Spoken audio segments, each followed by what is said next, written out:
All right, everybody. Well, welcome to another episode of Live from My Drum Room. I have a really special episode today. My guest is truly a legend.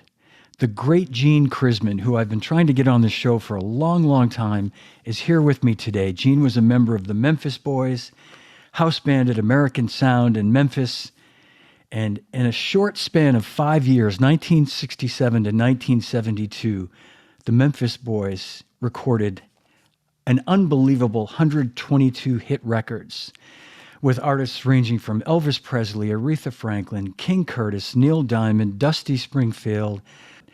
During that time, the Memphis Boys, they were on every record that was made in Memphis. Just unbelievable. He is a true national treasure. And I'm so happy to welcome to my show today. Please give a big hand for truly a living legend, Gene Chrisman. Gene, how you doing, buddy? Doing fine. How are you, John? I'm great. Thanks for being here with me today, man. I'm so honored. Well, I'm glad to be here with you, and I appreciate you asking me to come on the show.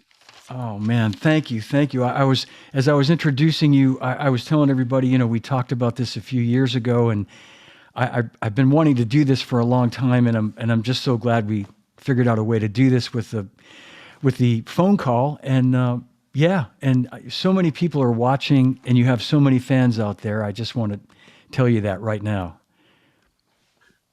Well, I really appreciate it, and I appreciate the ones that are watching, and I hope they enjoy it, and hope I don't make them too mad. I don't think I don't think you could make anybody mad. You kidding?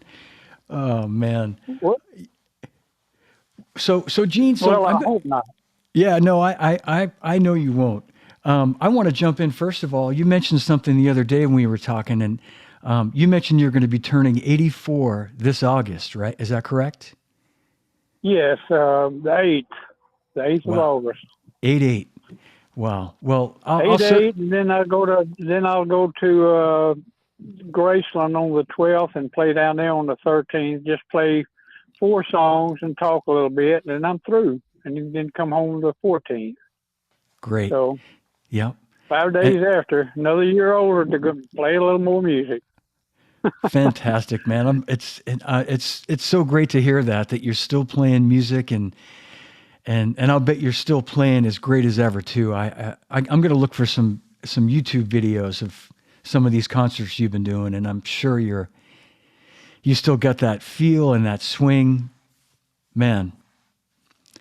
Well, not like I used to. When you get older, things go a little bit, and of course with me, like I was telling you earlier, I'm going to have to start taking some Prevagen or something so I can remember stuff. Well, I'm 20 years younger than you, and I probably need it more than you do. Well, I don't know about that. I doubt it.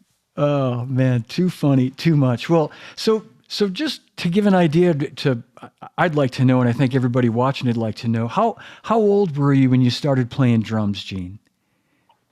Well, I was probably around 15, somewhere in there. Started out on cardboard boxes and pots and pans, just listening to stuff like Chuck Berry and Little Richard, Fats Domino, and, some of the older stuff back then. And that's kind of how I just picked it up. And I never took lessons. Well, I'll say I never took them. Played it a little bit and when I changed schools, I took a little drum, but I said, no, I don't want to go in here and start playing all this marching stuff. I like R&B, I like rock and roll back then. So, and then when I started playing with Jerry Lee, that was a kind of a change, and got to do the road a lot, and then it just kind of worked into sessions. So yeah, you just never know how things are going to start. Yeah, and that was my next question: is how it evolved into sessions, and it just kind of happened naturally, right? Kind of organically, where the music was starting to happen and explode, and there was a demand for guys to come in and make these records, right? Was that basically how it? Yes, it was. And I never have been able to read music. Now I can read numbers.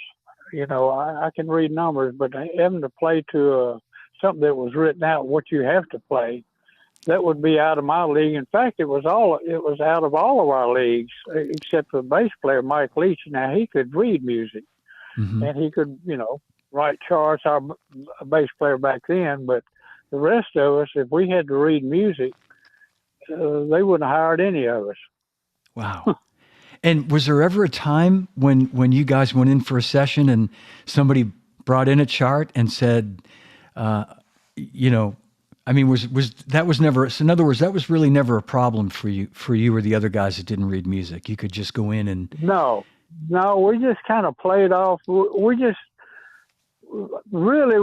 worked off of one another and listened to each other and figured out what was going to play. And we almost knew what somebody was going to play, and it just that's the way it just kind of fell together, and it's something we didn't really like.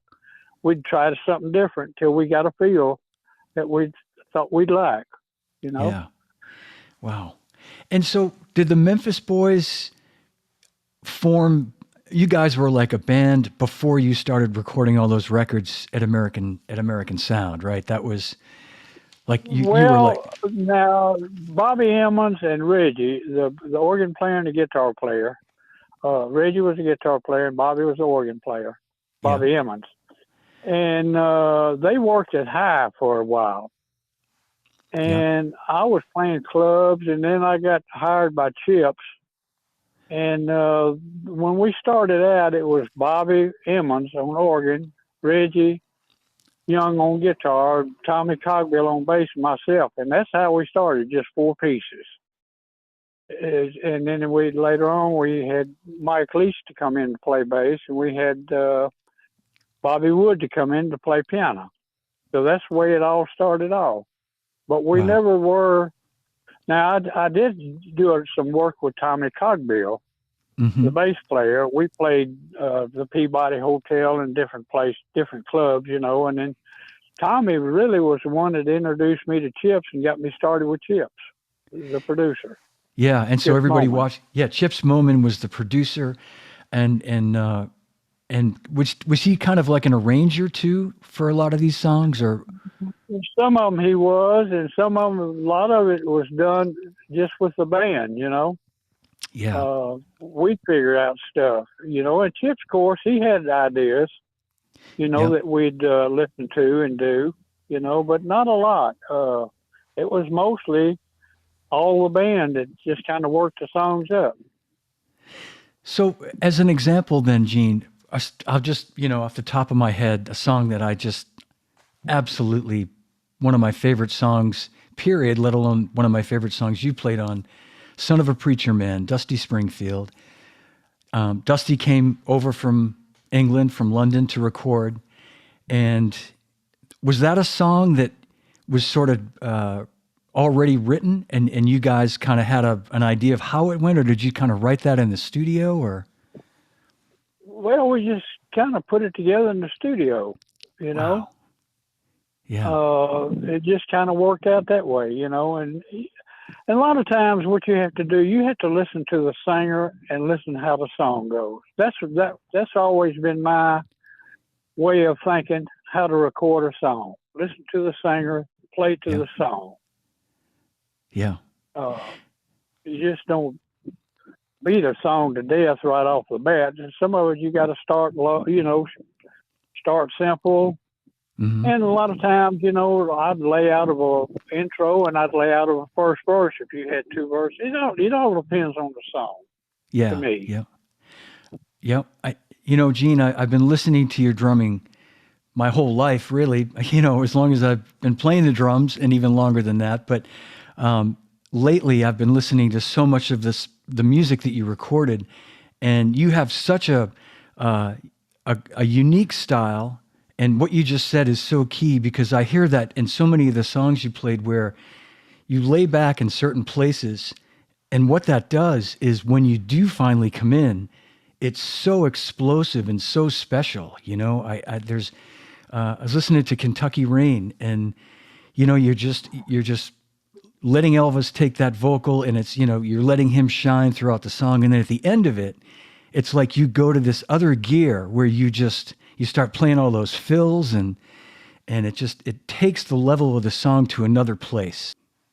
Well, I appreciate it. That's just the way I was, like I was saying a while ago, that's just the way I would think of the song and the artist. And that's when, when the artist you can tell that they're going to do something different. That's when you try to do something different, to kind of add to what they're doing. That's the way I feel about stuff. Yep. Yeah. It's, you definitely approach the music as a song drummer, as all the great drummers do. And as you said, you lay back where you need to lay back and just really compliment the vocal and the song itself, and not try to take the spotlight, certainly. But Son of a Preacher Man. No, I never thought about, I never try to think of doing that. I just tried to listen to what I needed to listen to and try to approach it that way. Yeah. Yep.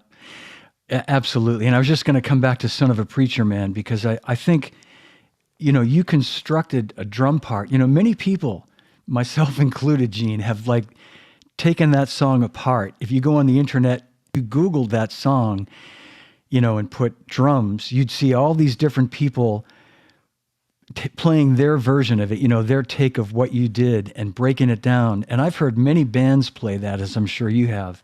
And I've never heard any drummer play it anywhere near as close or as well as you did. It's a work of art. I just think the part is so perfect. The quarter note accent on the hi-hat during the verse, it sets up this feel that just, I can't even, if you could see me moving right now, you'd see my body shaking from side to side. It just. Oh, me. Well, I guess that's just the way I felt doing it at the time, And, yeah. I don't know. It's funny how things will come to you when you're doing something, and you just try to augment that song the way it should be, Yeah. And was that a song, just for example, and I know this was many years ago that you recorded it, but do you recall, was it something that you guys were able to, all your songs sound like they're so fresh that you probably did them in a couple of takes. They probably, they have that kind of spontaneous feel to them, Yeah, well, maybe in a couple of takes, it may have been more, we just, whatever we tried to figure out, like I said, to augment the song, to make what we thought felt good to it, and what Chips thought was the final, the final playback. That's the one they wanted to keep. Yep. And sometimes you may go back and you play songs so many times, you go back, well, let's listen to the first or the second one again, and you may take that cut. Yeah. That's just the way songs are. A lot of them are recorded nowadays. You play them till you think you done warm out. You can wear a song out after so long, I think. Yeah, absolutely. I agree. And you go back to what you first started off with, and you got to take. Yeah. It's weird, but it happens that way at times. Yeah. I won't linger on this song too long, but again, it's one of these songs too that if the tempo isn't exactly right, like you've found the perfect tempo. If it were a little slower, it would drag. If it was just a tiny bit faster, it would feel rushed. But you found that sweet spot where it just sits and it grooves, and the feel is like unbelievable, just unbelievable. Well, I appreciate that. You know what? We was going to play this song, not to change the subject, but was in January when I went down to play Graceland. The band, the leader of the band we was talking about doing Rubberneckin, and I listened to it and I said, you know what, Andy, I don't even remember playing that song that fast. I said, why don't y'all play it and let's pick another song. And I didn't know we'd played that song that fast, and I thought, this don't really feel good, but That's the way it was cut. And that's the way that I think of songs now. Sometimes, like you said, you can get them too fast, you can get them too slow, and then they don't feel right. Yeah. And I thought the song was too fast. But I hate to change the subject on you all of a sudden, but that's what we was talking about, Yeah. the feel. And I just thought, it's too fast, and I don't really want to play it because I just don't like a song that's out of kilter, you know? Yeah. And I never could understand the song to start with. And I told Bobby Hillman, the organ player that wrote the charts and give us a cassette. I said, Bobby, what are we cutting this song? What are we doing this song for in the show? Because we went overseas and did Elvis shows. We did a lot in the States, and we went to Nassau and just a couple of times on the ship. We played them on the ship going over there. And I said, I don't even remember cutting this song. I said, it must have been 3 o'clock. He said it was one of the first ones we cut. And I thought, good gosh, it must have been 3 o'clock in the morning. And I must have been half asleep. And I never could figure the song out myself, you know. But it made a movie, so we got paid for it. Yeah, that's, man, this And probably I hated to change the subject away from Dusty, but I just happened to think about that. No, that's, we were talking about tempos. Yeah, you're right though. No, it was a perfect analogy and segue. And if you don't mind, I'm going to play a little bit of Dusty just to to really give that. I know everybody knows this song. To talk about the way you accent the hi-hat and the verse, that quarter note hi-hat, and just the feel and the tempo. It's out of this world. And then what really knocks me out, Gene, every time I hear this song, every single time, is the end during the repeat of the chorus, the coda, and you're playing the bell of the ride cymbal. Man, It is just masterful. I've talked to Jim Keltner about that too. We've discussed that. It's masterful. So anyway, here it comes. Son of a Preacher Man, Dusty Springfield with the great Gene Chrisman on drums, everybody. Here it comes.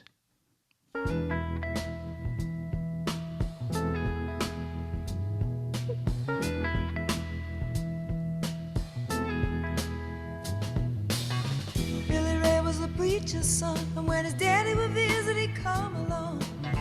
When they gathered around and started talking, that's when Billy would take me walking. Out through the backyard we go walking. Then he looked into my eyes. Lord knows to my surprise, the only one who could ever reach me was the son of a preacher man. The only boy who could ever teach me was the son of a preacher man. Yes, he was. He was. Yes, he was.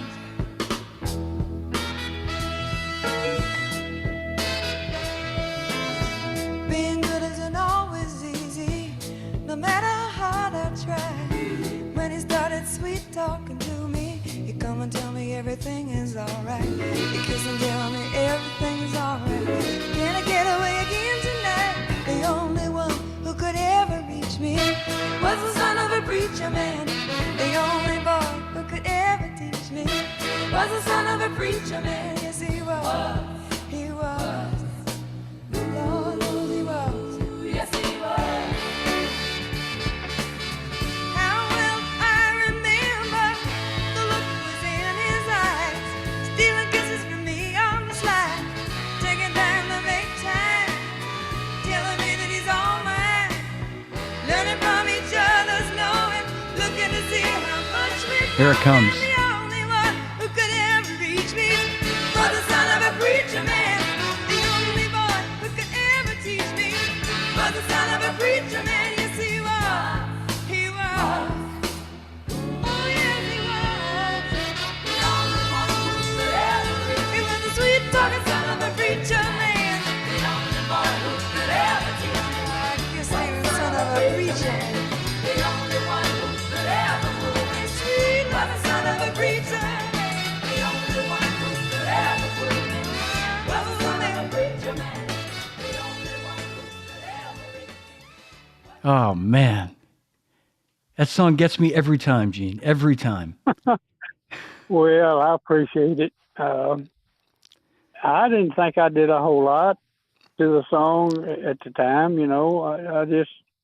I know when she stepped it up at the last. That's what when she modulated at the last. That's kind of what makes you play a little different. Yeah. Because you could tell her feeling was strong Yep. in that part to me.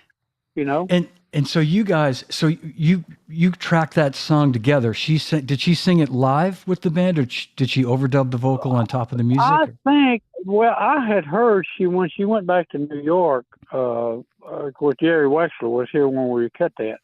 He was producing it, and I think she redid her voice. But somebody said, "Well, she didn't sing any." I said, "Yes, she did." I said, "How in the world could we learn a song with her not singing?"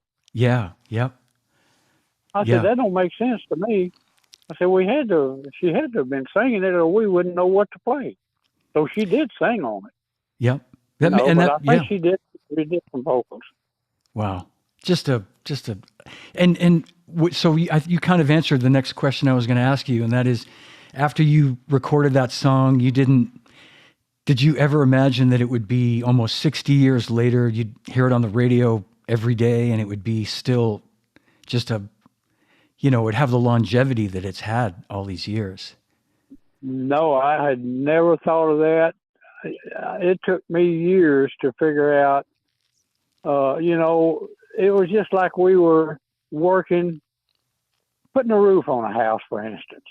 You never think of what you're doing at the time, what's going to be a hit or what's going to be right, or how the roof is going to look when you get through putting it on. It's just a job that I was trying my best to do at the time I was doing it. Yeah. Yep. You just never know. So humble. Yeah. No, I understand. I know that was, and you guys were so busy at the time. I'm guessing you didn't have a lot of time to think about things like that, right? I mean, I never thought about it. Never. Yeah. I never thought about it. It took me years before it dawned on me what we had done over the years and stuff that made the charts. You never think of it at the time. You don't know what's going to be a hit or what's going to happen, Sure. I didn't. I never thought of that. Yeah. Yeah. It's what you're saying, Gene, is so common from, our late friend, the great Hal Blaine. Yeah. What a great guy he was. Oh boy. Yeah. Yeah. He sure was. I've got the CD of that. I mean, the DVD of the Wrecking Crew. And I love that documentary. And I've also got one of the Muscle Shoals guy. Yeah. Yeah. Muscle Shoals is called. It's a great documentary. Were you friends with Roger Hawkins? You guys must have known each other. I talked to Roger a lot, but I don't think I ever got to really meet him anywhere. Now we talk, and when I went to Dan Auerbach. Do you know Dan? I'm sure you do. The Black Keys guy. Oh, sure. Yes. Yeah. Yep.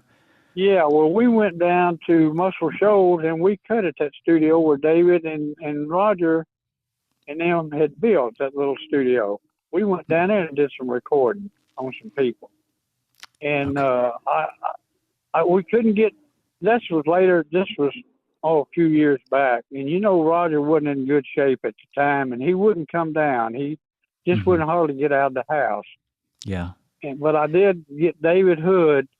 David played bass with us at the time, and he called Roger, and I got to talk to Roger while I was there. But he would not. He just didn't want to get out of the house to come down. But man, what a great player he was! Oh, I know, man. Boy, I know. I can't think of you without thinking of him, and him without thinking of you, because you guys were not far away from each other geographically, but two different. You had the Swampers, you had the Memphis Boys, you had the Wrecking Crew in L.A., and you guys were all making these incredible records at the same time, and what a time for music it was. Yeah, it's to me, it don't seem like it was in those days anymore.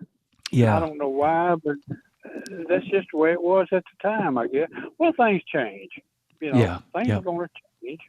So you just take it as it goes, Yeah, That's a good positive way to look at it, Gene. And I wanted to kind of just shift gears a little bit, and I think I read, or you might have even told me a long time ago during one of our earlier conversations, that I think on some of these older records you were playing Rogers drums in the studio.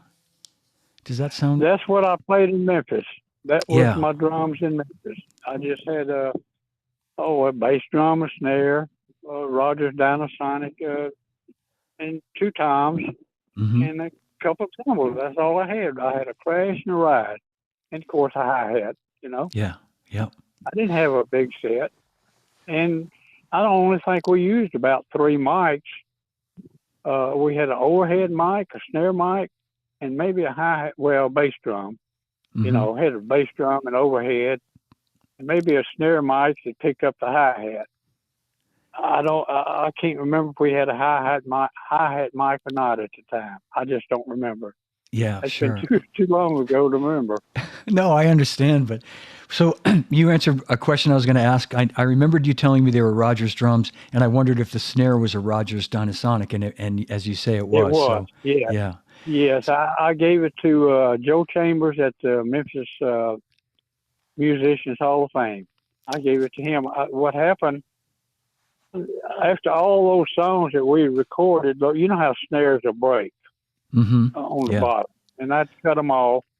Well, it finally got to where I was running out completely, so I went to I had to get a Rogers snare, but they didn't have it. And they took one and drilled holes in it. And of course, those on a Dynasonic, they screw on. Yeah. Well, that didn't work. So I couldn't get the rattle out of it. So I just gave that snare to, I went ahead and signed it and gave it to Joe Chambers, and it's in the Musicians Hall of Fame now. Well, that's a great place for it. That was very kind of you to do that. It's a legendary drum that belongs in there, to be memorialized.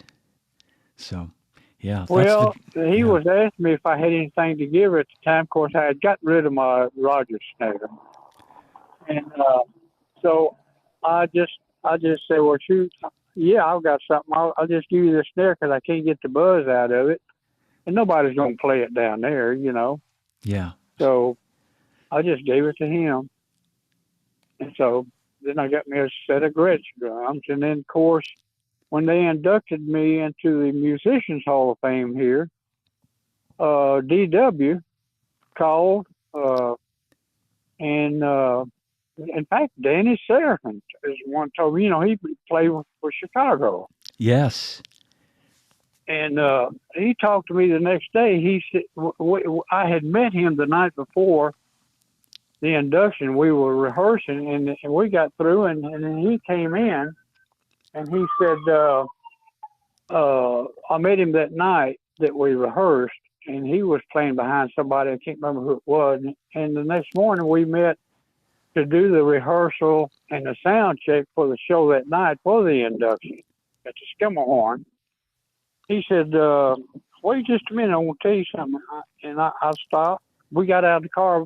Our cars about the same time. He said, Don Lombardi wants to give you a set of DW drums. I said, you got to be kidding me. I never gotten anything in my life. And then, so that's how that worked out. That's beautiful. And sure enough, they called me in December and asked me what I wanted. And I said, pick out what I want, and they'll send it. Oh, doggone, they didn't send 2 bass drums, 4 toms, 3 snares, all the hardware, and 2 seats, and foot pedal, everything. That's fantastic. And then, and then the guy that was the drum tech for Hal Blaine was there that night, and they had a set of cymbals that I was playing on, and I can't remember the name of them right now to save my life. I thought I love the sound of those cymbals, and he got me fixed up with Zildjian, and I may have called you at the time. It was me, and I think the guy's name was Mike. Was it Mike Megafin? Does that sound right? It could have been. Lord, I can't remember. You talking about the guy that was telling me about the cymbals? I think he might have been the tech. I thought it was Mike who he said, does he live in Nova Scotia or somewhere up north? that sounds, yeah. Could have been Mike though. Yeah. But 'Cause I know anyway, he was a drum tech for Hal. yeah, yep. But That that, kind yeah, of sounds familiar. that connected us. I remember talking with you that first time, and I had all these questions I wanted to ask you about your cymbals. I was just, you were just trying to tell me what you were looking for, and I was probably going, yeah, but what did you use on this record? What did you use on that? I was just so curious about. You have such a great sound on all those records. And I think you said they were A Zildjians back then, which I think was what everybody was using in those days, pretty much. Mm-hmm. And They could have been. Gosh, boy, that's been so long ago. I can't remember. This set that he was talking about, they came in a set. They had a splash cymbal, a ride, a couple of let's see, I think it was a crash, that hi-hats, a ride, and I said a ride, a crash, hi-hats. I think it was, anyway. yeah. But I loved them, and they sent a set of them, and I got the whole set. And boy, I tell you, then I heard about these Rezos, and I've played them here lately. When I was playing the hi-hats and the ride, and well, not the ride, but the crash, and a couple crash cymbals. And then I finally went to this other one that I got the set of, and it didn't have that real loud sound when you played it. You know what I mean? Yeah. It had more of because I didn't play a crash really hard. Just beat the fire out of one, And I love the sound of that cymbal. And that was what I was using at the last to play on, was that particular ride, because it didn't have you could touch it lightly, and that's the way you wanted it to sound. You just didn't want to hit a crash like something crazy. Not a crash, but a ride. No? It wasn't. You didn't want it to be overpowering. You wanted it to be exactly. Dynamic and And I wasn't one to play one hard. I remember I had to play a Nair's thing one day, and I went in and I sat down behind the set of drums, and I looked at the left tom. I said, "Good gosh, somebody has beat this thing to death." I said, "You got the drum? You got a drum key?" And I was going to try to see if I could get some kind. I couldn't get a sound out of it at all, and so I just didn't play it. I couldn't play it. I couldn't play it with all those things with the drum. The stick had hit that drum so hard, it was just everywhere. I said, I can't play that. No, I understand. I have a question that came in from someone watching live, and a very fine drummer, in fact, a friend of mine named Steve Fiddick, is asking if I could ask you, how specific was Elvis regarding drum parts? For example, the hi-hat rhythm on Suspicious Minds. Well, he didn't say anything. That was just something that I just kind of came up with, with the intro. Mm-hmm. I don't remember him ever saying anything to me about anything that I really did on anything, I don't remember that.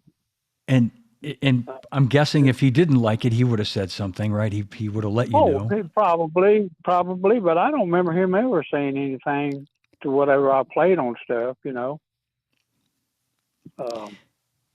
that I can remember at all. I just kind of played what I felt, Yeah. Of course, Chips may have had certain things here or there, but it's just like, kind of like Kentucky Rain. I just kind of came up with that by myself too, and we just all the whole band just kind of came up with what they really wanted to play on the song. Did those songs come together pretty quickly, Gene? Were they done in a day or two? At times they did, and at times they didn't. We would just try to play something that we thought that felt good, and if it didn't, we'd try to change it around. Because we cut about 30. I think in the 2 months that we worked on him, on and off, we cut about 32 songs, you know, all together. We worked on him in January and February of '69. And it wasn't a whole month, you know. He'd come in, and one time he had laryngitis or something, or either he had something else to do, and we would just whenever he came in, that's when we would record, you know. Yeah. And those songs kind of took shape with all of like the other records you had done, where everybody sort of came up with their own parts, and there was maybe some structure to it, but you came up with that great hi-hat 16th note part at the beginning, that pattern. And, you know, if you don't mind talking about this song for a minute, I had it in my notes here this is another song to me that it's one of the most beautifully constructed drum parts. As my friend Steve said, the intro part and the hi-hat, and then when you come in with the sort of double time snare drum part, just playing straight. Yeah, well, I was playing the quarter notes on the backbeat. Yes, yeah. That just that. It's just so yeah. And again, it shifts gears in all these different places, and then there's that breakdown section where it goes to sort of like a halftime blues thing. Yeah, oh yeah, yes. You know what? We cut that song on Mark James, the writer of it. We recorded it on him, and I don't think it did a whole lot on him. But then I played mostly about the same thing I did on his record. I've never heard his version. I'll have to check that out. Yeah, Mark James. Yeah. Well, yeah, Elvis, we recorded it on him to start with as a demo type thing, and I think he put it out, but I don't know what it may have done. You know. I really don't know. And we never talked about it. Mark has been at some of the shows at Graceland, and but I never thought to ask him about that, what it did. Yeah. Can I ask you another? This is like my curiosity about this song. You know, there's this part of the song toward the end where it starts like the fade is starting to happen. Where it's and then all of a sudden it's back in, and I'm guessing that was probably done more in production than the band. In other words, it sounds like the whoever produced it or was engineering or something is pulling the faders down, and then it's back in again. And I didn't know if that was. I don't know who did that. I don't know if they did that or if Chips did that, or if they remastered it in Nashville. But I thought Chips, and I don't know why they would have faded it down and brought it back up, but they did. Yeah. Okay. So it wasn't the band. You weren't when you played that song. You were still playing it, and there was no one directing the band saying, "Hey, we're gonna dynamically pull things down here." It's just that was just done with the. No. Yeah. That was done at some point when the mix was done, I guess. But yeah, I don't know when that happened because I wasn't there I wasn't there a lot of times for the mixes at all. Sure. Yeah. Yeah. You were onto another hit record probably after once you finish that, you move on to something else, and it's one of those songs, Gene, that I'd hear it on the radio as a kid, and I thought there was maybe something wrong with the reception of my radio because it was fading out, and then there it was again, back in the 60s. Yeah, that was weird when I heard it too, like that. I thought, well, I didn't know that had happened. I didn't know that. Too funny. Well, I'm going to play this song if you don't mind. Okay. Again, another incredible song with Gene on drums, Suspicious Minds, Elvis Presley, a #1 hit, and here it comes.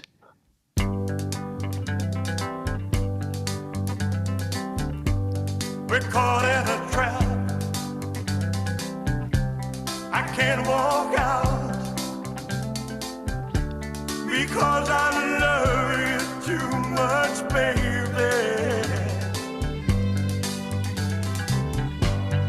Why can't you see what you're doing to me when you don't believe a word I say?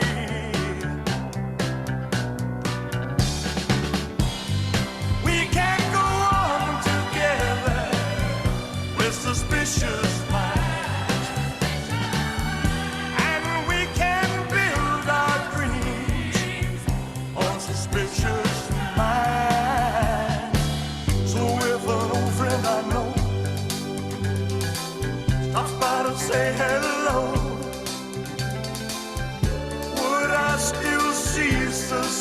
suspicion in your eyes. But here we go again, asking where I've been. You can't see the tears are real, I'm crying.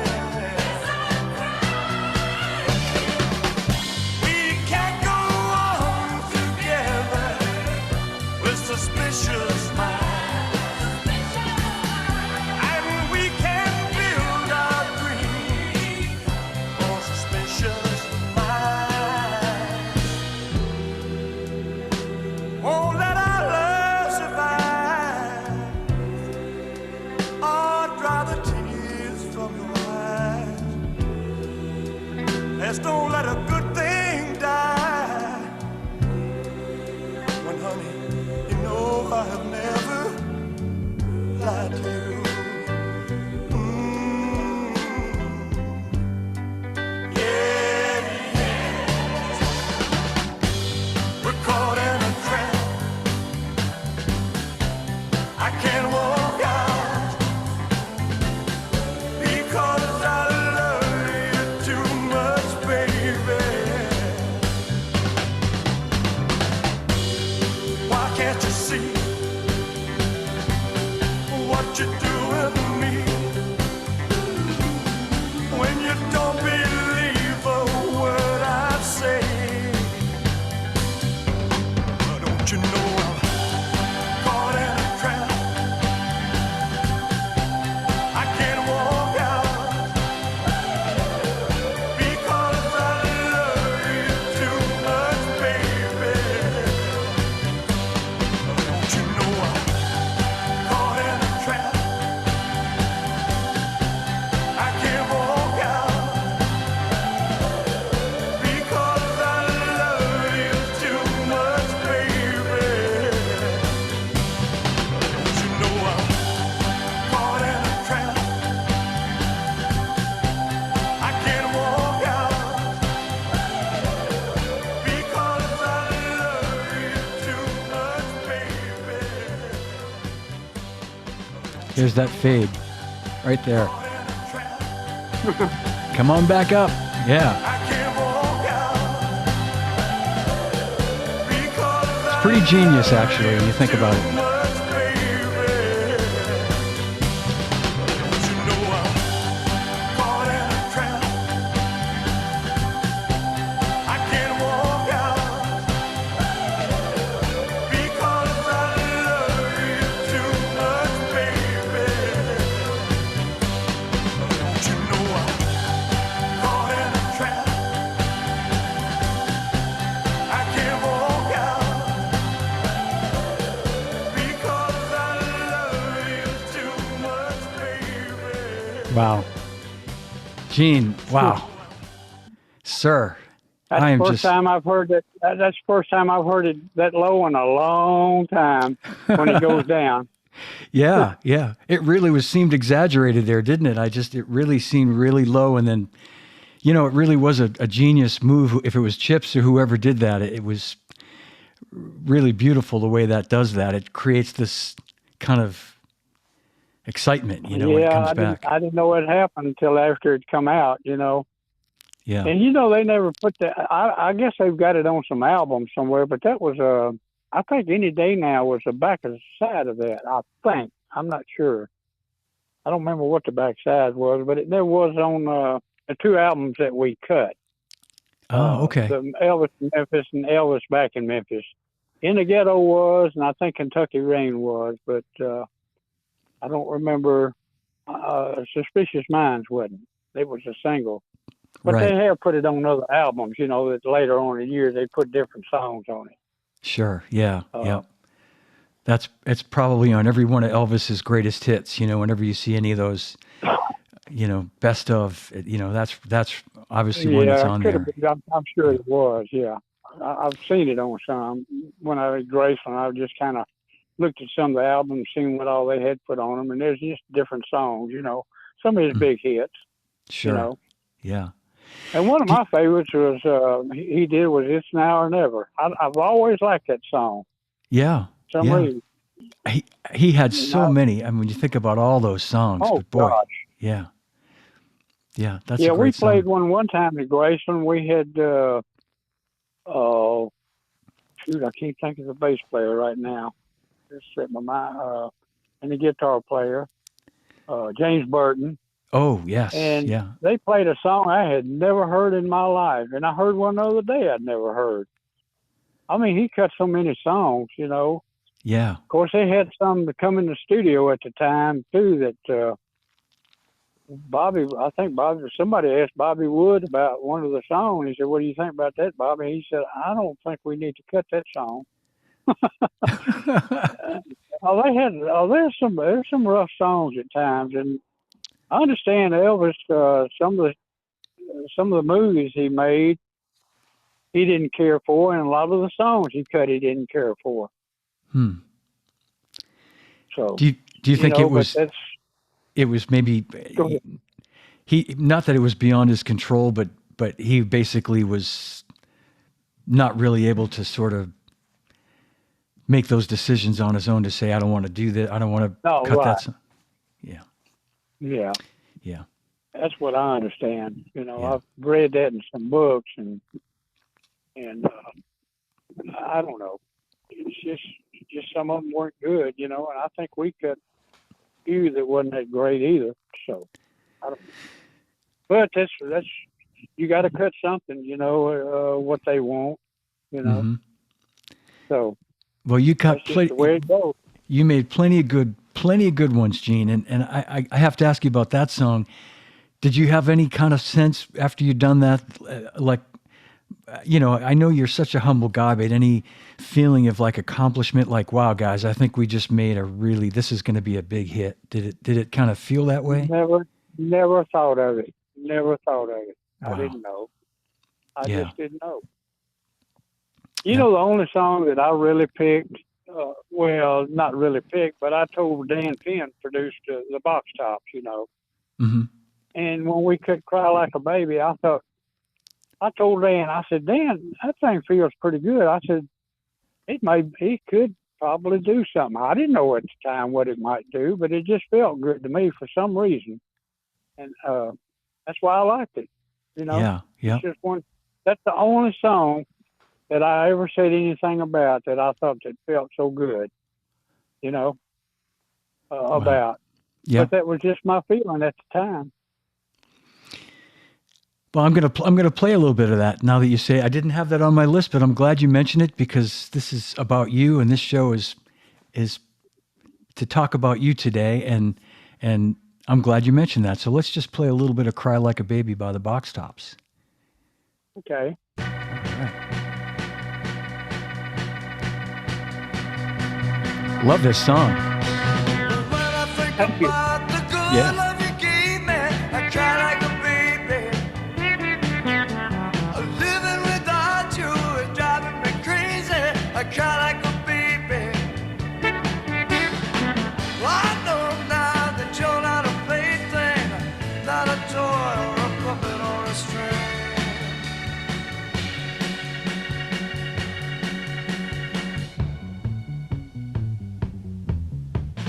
As I look back on a love so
Yeah.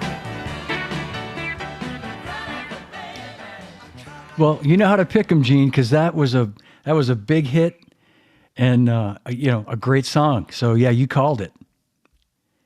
Well, I didn't know at the time. I just thought when we cut it, I thought, but man, that thing feels pretty good. I think it could do something. And that's the only song that I can think of that I really liked at the time we cut it.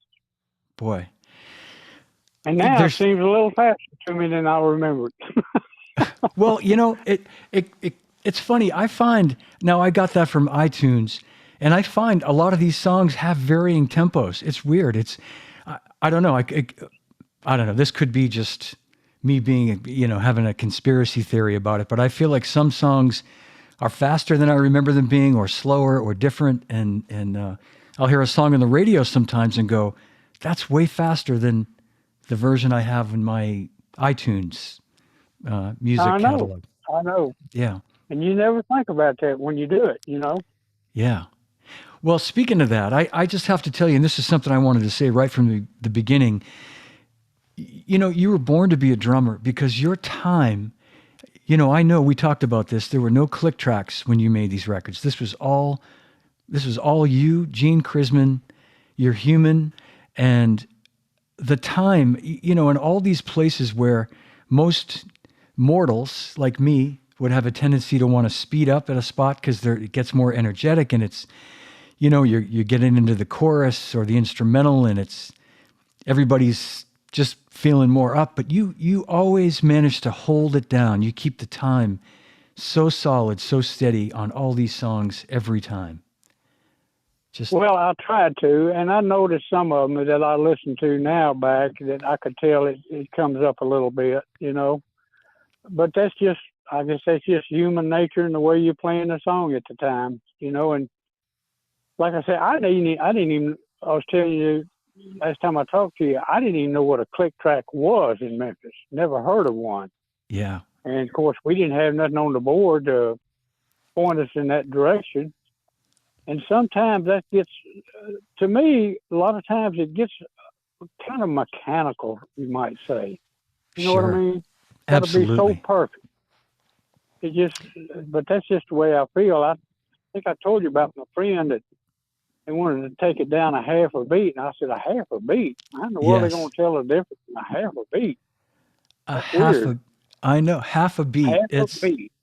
Half a beat. Some way they figured it out to do it, and I don't know how in the world it could have sounded any better. Right. Everything I've ever heard you play on, Gene, the time sounds perfect to me. I mean, not perfect from the standpoint, like you say, where it sounds like a machine, but just perfect, and that it never, if it moves like you say, it's such a small amount that it's just a natural. It's breathing the way music's supposed to breathe. It's the way it's meant to be. Yeah, well, you never think about that until you listen to a click track, and everything has gotten so perfect that I don't know. Sometimes I think it almost just don't. The feeling is not a human by itself feeling, unless you have to put the click track with it. Of course, then when I moved to Nashville, take it down a little bit, or take it down. Sometimes, how are you going to feel a couple clicks without playing a click track to it? Yeah. Of course, I could play to a click track, after I got here and got one to figure it out. But I thought, wow, that's just different to me. But it worked out, So. And I think, what do you do? Right. And I think it comes back to the fact that you guys were making these records with everybody in the room together. So often people use click tracks because you're putting down a drum part maybe on top of what's already been done, or as the foundation, and then they're going to have the bass player do it tomorrow, and they're going to have the guitar player next week, and the vocalist. But you guys made music where you're all in the room together, you're all feeling it, you're all playing off each other, and there's energy, and it just, the feel is incredible. Just it feels so great. Well, we talking about we kind of worked off of each other, almost knew what each other was going to play. It's just like that Cry Like a Baby, where in that one part where I'm playing quarter notes and Reggie's playing quarter notes at the same time. That bong, bong, bong, Yeah. bong. Yeah. We're both doing it. And some way we just felt it, almost knew what somebody else was going to do. And that's just the way we work together, you know? Yeah, that's exactly. Which That's is weird. You guys just being together and working as much as you do. Yeah, exactly. He can anticipate what you're going to do. You can anticipate what he's going to do, and it's magic when that happens. Absolutely. Can I read you, Gene? I was going to just read you a couple drummer friends I asked to just maybe share some thoughts about you. And I think you know this man also from Memphis, Greg Morrow. Whole bunch I've of heard folks. the name. I didn't really. I don't think I've ever met him, but I've heard that name. Yeah, great drummer and a really great guy. And he said Gene Chrisman ruled a big chunk of the Memphis session world. I was made aware by Lewis Willis from Allied Recording, who told me that if I wanted to record, play like Gene. And he said, well, no one plays like Gene, but the effort to do so will pay off. He's just great. Greg Morrow. I'll be dog. Yeah, that's beautiful. That is so weird. And this man you may have met, his name is Greg Bissonette, and he plays drums with Ringo Starr, but he's played with a whole bunch of people. And he's a big fan, and he said, thank you for all the great music, Gene. Thank you for the joy you bring, and thank God for Gene Chrisman. So that's wow. from Greg Bissonette. And this last one, if Gene never did anything but Dusty's Just a Little Lovin', I would still be one of his biggest fans. Aretha's Natural Woman and all the rest are not only amongst my favorite songs, but they are great examples of beautiful feel. And that's from Jim Keltner. Wow. He's your second biggest fan. I'm going to take credit as being your biggest fan. Jim's going to have to be number 2 in this situation. So, in the pecking order. Oh man, I tell you what, that really touches me. Oh, I'm glad, Gene. I've told you for years, all the years I've known you, you're so important.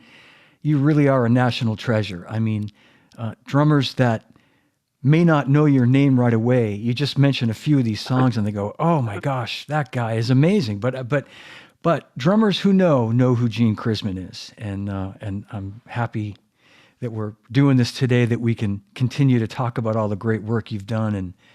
And I know I've kept you on here a while, so I'm going to just play a couple more songs if you don't mind. Okay, let me tell you, if I got time, tell you Zorro. You know Zorro. Oh, sure, of course, yes, yeah. He wrote up a thing when I played that Memphis Soul Stew. I didn't even know he wrote it. I wrote a thing about it. He said it's something about it. Start off with this wicked feel at the front and the way I came in on it.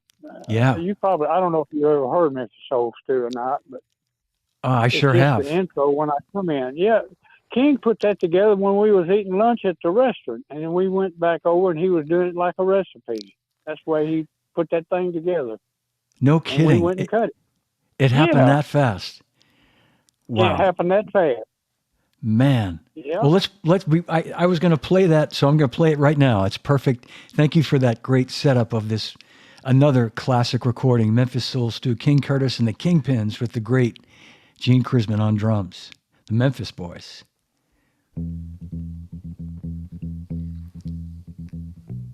Today's special is Memphis Soul Stew.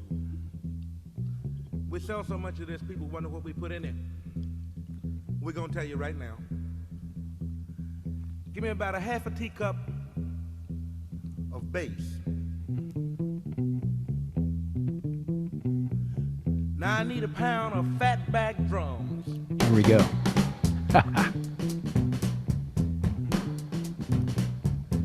Now give me 4 tablespoons of ballin' Memphis guitars. This is gonna taste all right.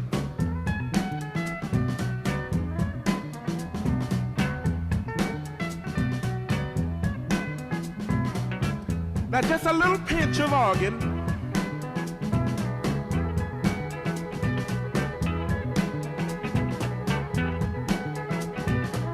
Now give me a half a pint of horn.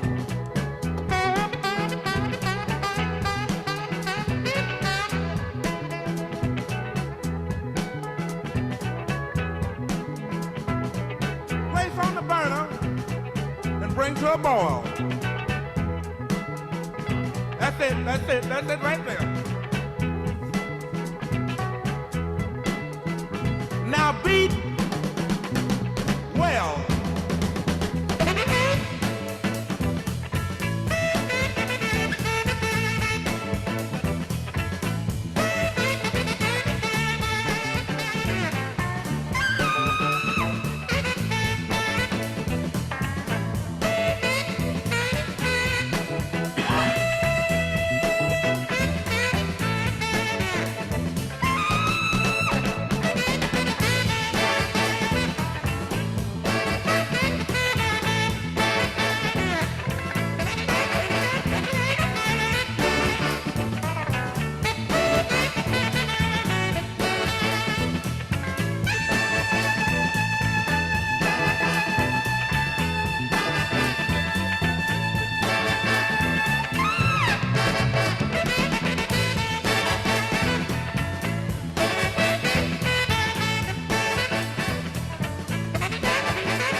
Man, what a great song.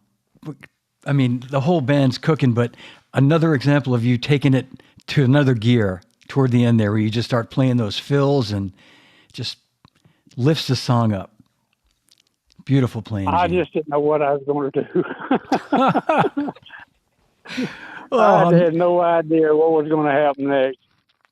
You know, it just, well, I guess the way I felt it or something. And of course, Yeah. Tommy was such a great bass player. Oh man, I Yeah. love playing with that guy. Yeah, beautiful bass playing. I mean, but you can tell you're feeling the tune because you were feeling the music and they just came out of you. It was fabulous. Yeah, that's just something I just happened to come up with. Didn't know what I was going to play, but I just kind of fell into that when I heard Tommy play that bass coming in. That you know, it just kind of set with me what I thought I'd play on it. You know, Yeah. you just never know what you come up with doing those songs. You know. Well, I love the way you come in. Yeah, the way you come in with your fill to come in, and the groove is just right there with Tommy. It's perfect. Yeah, old Tommy, he was something else. What a guy. Great player. And boy, I hated when he passed away. Golly, it wasn't long after I moved up here. I moved to Nashville from Memphis, you know. Yeah. Because everybody moved up here. I didn't move. They moved like in 71, 72, somewhere in there. And I was so burnt in Memphis of playing so much and staying up all hours of the night. I took off. I didn't move till 79. You know, I just kind of took it easy for a while. I said, I just got to get away from it for a while. Mm-hmm. But then they started calling from here, and I started coming up and going back home. And finally in 79, I said, well, nothing really going on here, and I'm coming up to Nashville. So I just finally moved. Yeah. That makes sense. And But at times, yeah. it just wore out. I get it. Yeah.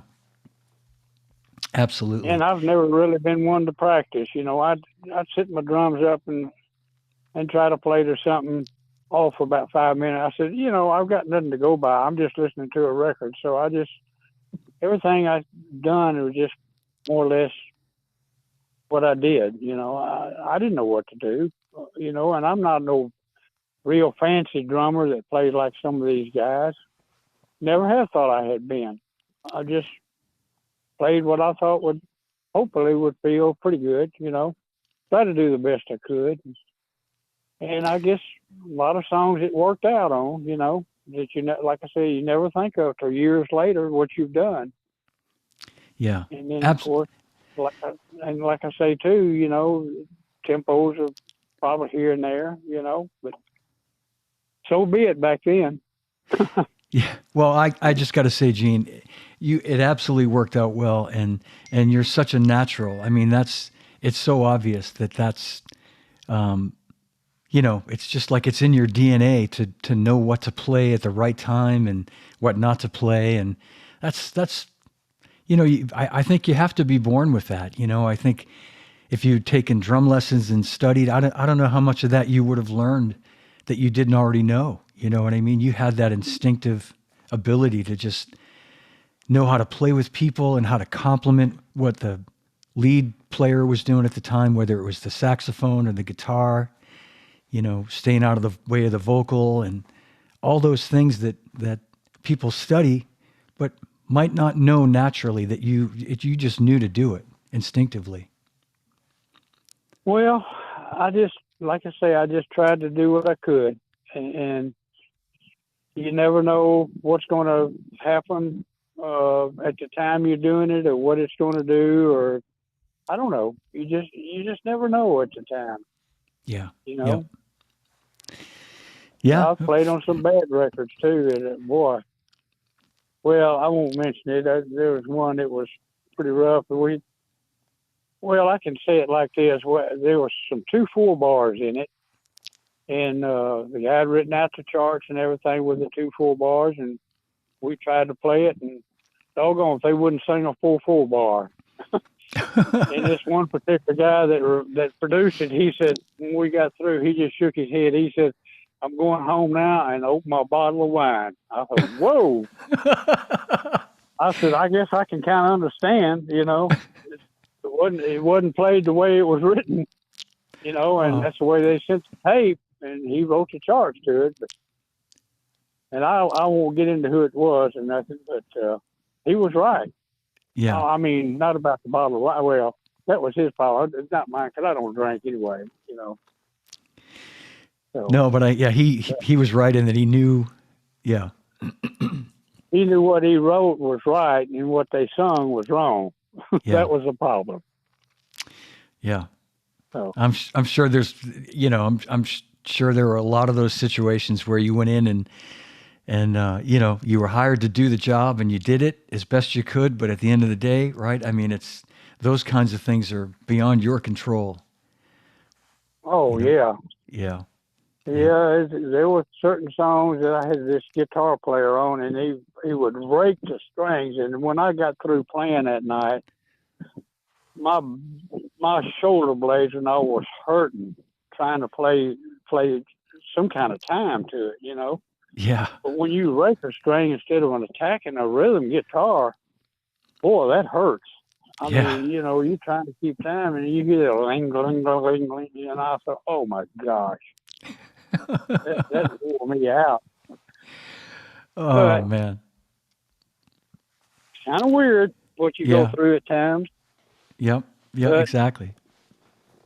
But he played a lot of sessions and did a lot of things that, big artist, and played on some stuff that was all arranged and everything. And I thought, oh my gosh, this hurts.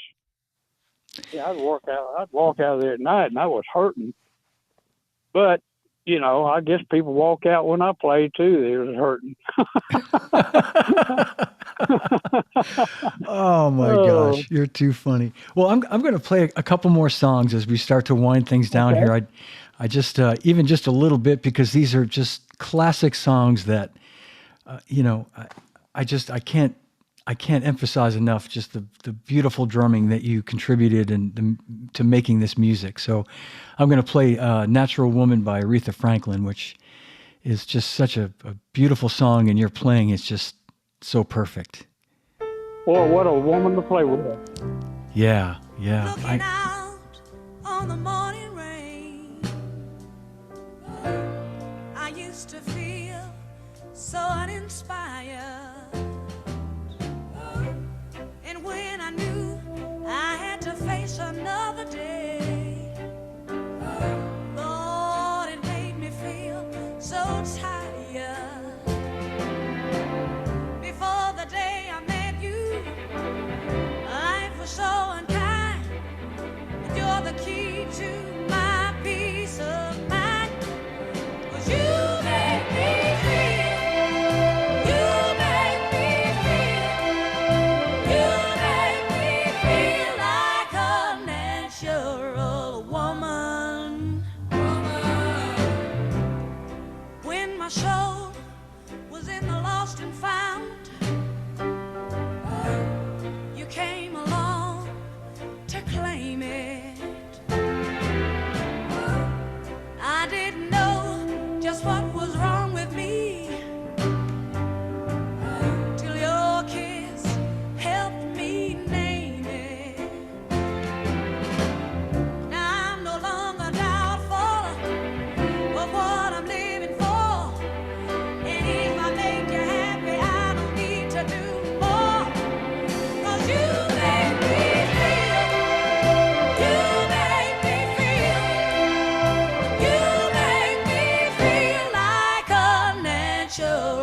just wanna be close to you. You make me feel so alive. You make me feel. You make me feel. You make me feel like a natural woman. You make me feel. You make me feel. Masterful drumming, Gene. Just masterful. I mean, those snare fills that you do there and the little work on the bell at the end there, it's just, Well, I appreciate it, John. I just did what I could with her. And, you know, there was only 4 of us that really put that song down. It was Aretha and Tommy, Doug Bill, Spooner Oldham, and myself, and that was it. And of course, that's Aretha playing piano. yeah, It's only wow. she can do. That's Wow. Aretha. So And she, Spooner was playing acoustic piano. yep.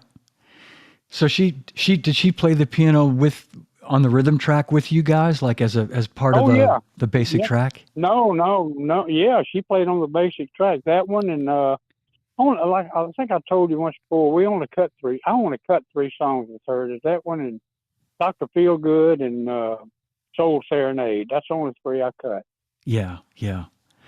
It's 3 songs.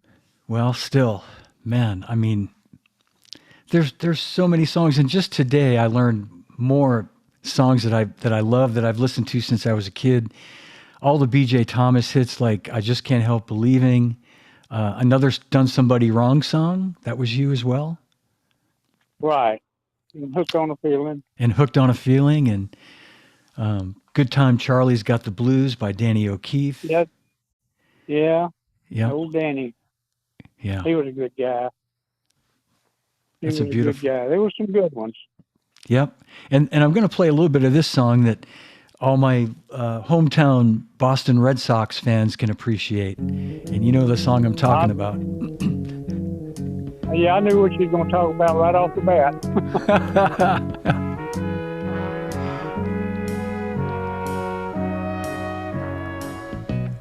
Where it began, I can't begin to knowing, but then I know it's growing strong. Wasn't the spring, and spring became the summer. Who'd have believed you'd come along?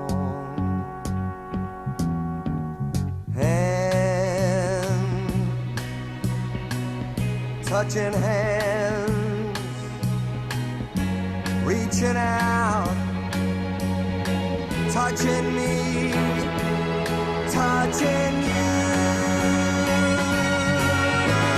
Sweet Caroline, good times never seem so good. I've been inclined to believe there never was, but now I look at the night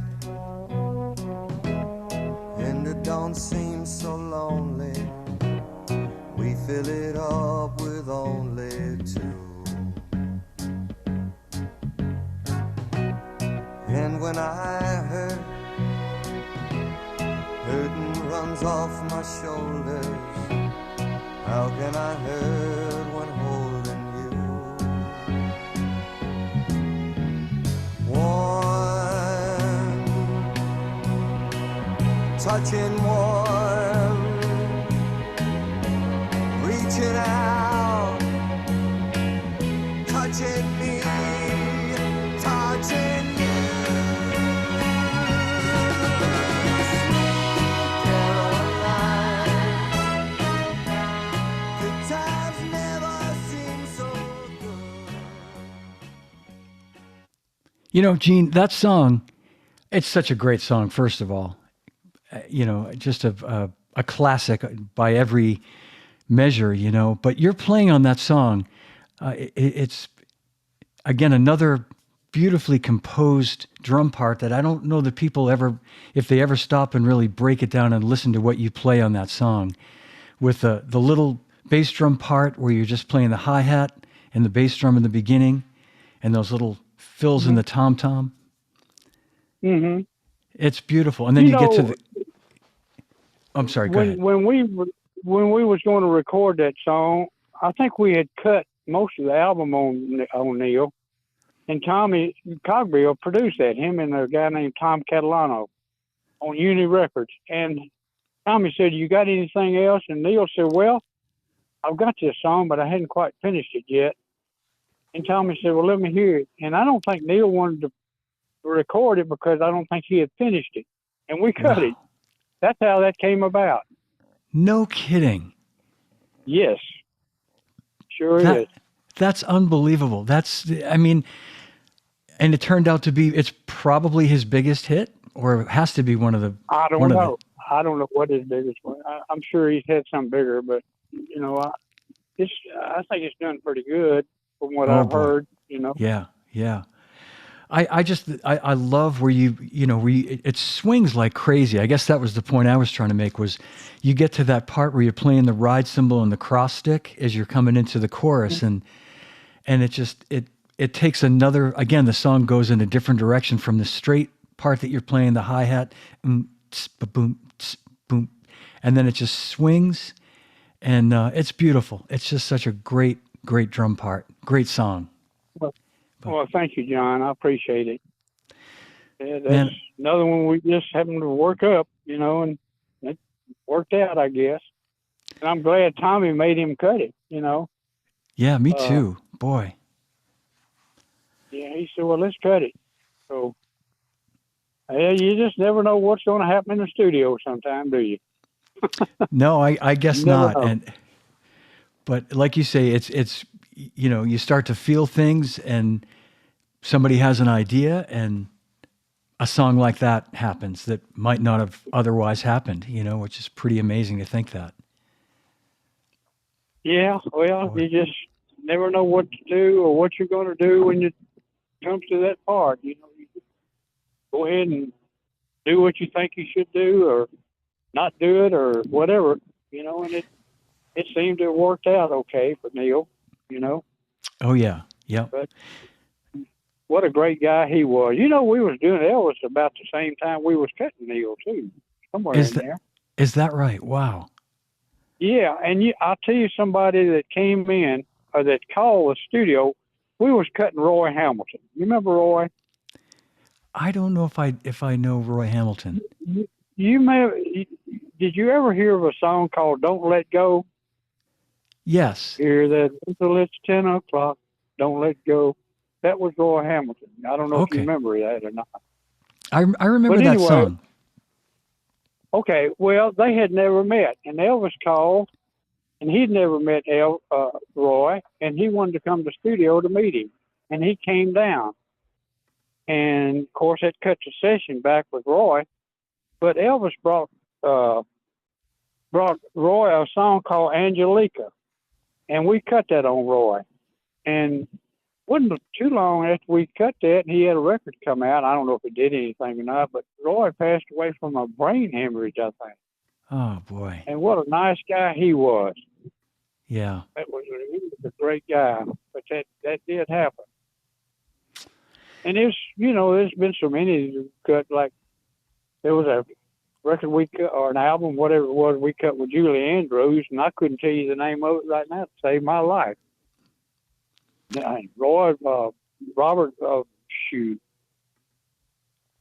Duvall, we cut an album on him. Ringo cut an album on him. That never did anything. So No kidding. I don't know. No. Well, I think Chips and Ringo got into it somewhere. I don't know what happened. You know, I never got into other people's business. I don't know what went on, and I didn't find it out till later, you know. Well, Gene, I want to thank you. You've been with me for so long today, and I've taken so much of your time, and I want to thank you. Oh, it didn't bother me, and it was nice talking to you, John. I really appreciate it.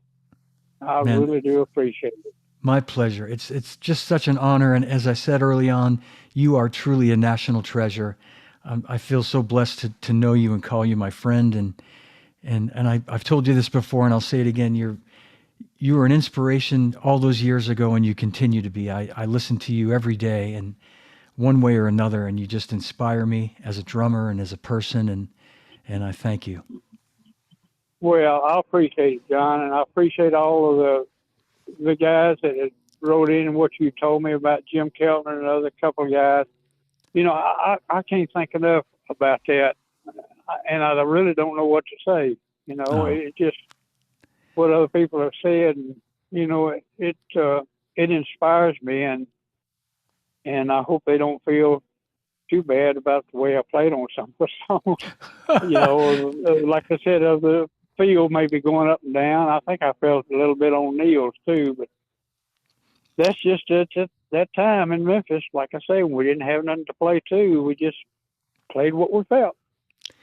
Well, You know? I'm so glad you played what you felt, and I think all those guys. I can speak for Jim Keltner and Greg Morrow and Greg Bissonette. I think they're glad you played what you felt. Because, and by the way, I'll send them all the YouTube video of this when it's all said and done, and so they can hear well, I you. appreciate it. I've got Jim's number. I'm gonna give him a call and just thank him myself for Great.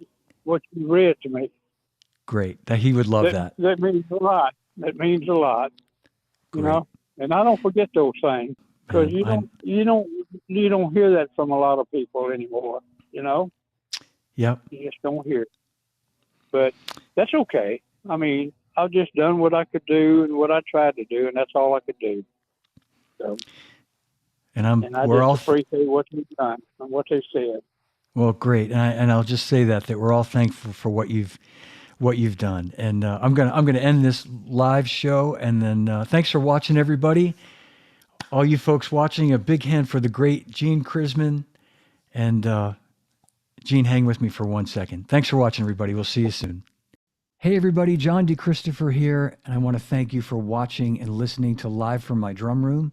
And I'm excited to tell you about my new Live from My Drum Room t-shirts.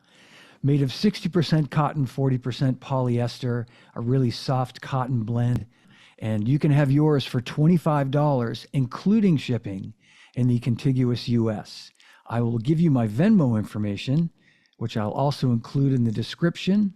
And you can email me at livefrommydrumroom@gmail.com with any questions. And that will also be in the description.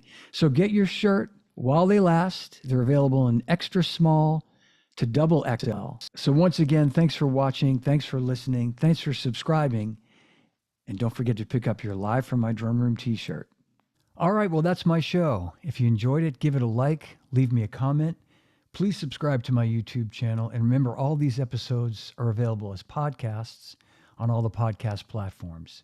So thanks for watching. Thanks for listening. And remember, no drummers are ever harmed on Live from My Drum Room or Track Talk. And drummers, when in doubt, leave it out. I'll see you again real soon. Again, thanks for watching. Thanks for listening.